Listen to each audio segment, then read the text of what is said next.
몸에 닿기만 해도 눈으로 바라만 봐도 감염된다. 신종 코로나 바이러스의 감염력이 엄청나다며 인터넷 등을 통해 퍼지고 있는 말들입니다. 괴담 수준의 과장된 억측이지만 아예 근거가 없는 것도 아니어서 따져볼 필요가 있습니다. 한동호 기자입니다.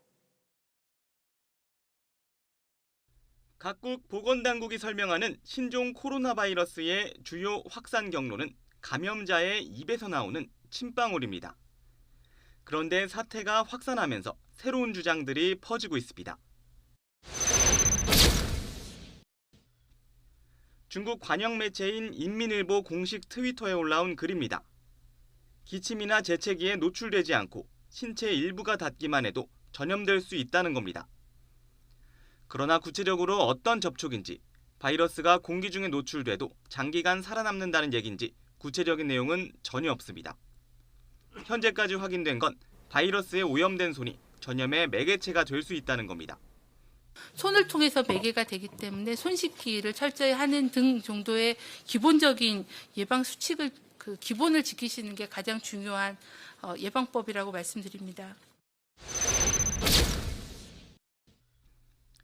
신종 코로나 바이러스 환자를 치료하다 자신도 감염됐다는 중국 의사 SNS입니다.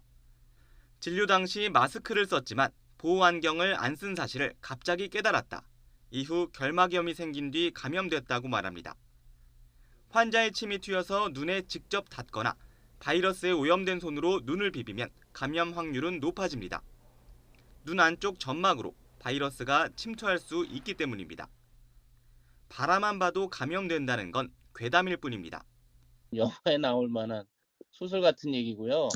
그 환자가 기침 재채기를 하고 상대방의 눈이나 코나 입의 점막에 달라붙었을 때 감염이 되는 것입니다.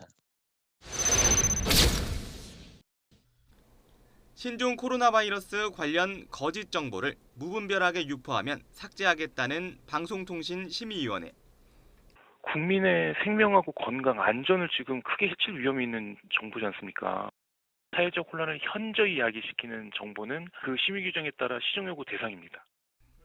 이후 정치인 이준석 씨는 정부가 슬그머니 검열에 들어간다며 중국에 대한 사대주의, 즉 중국 눈치를 보며 과도한 대응을 한다고 비난했습니다.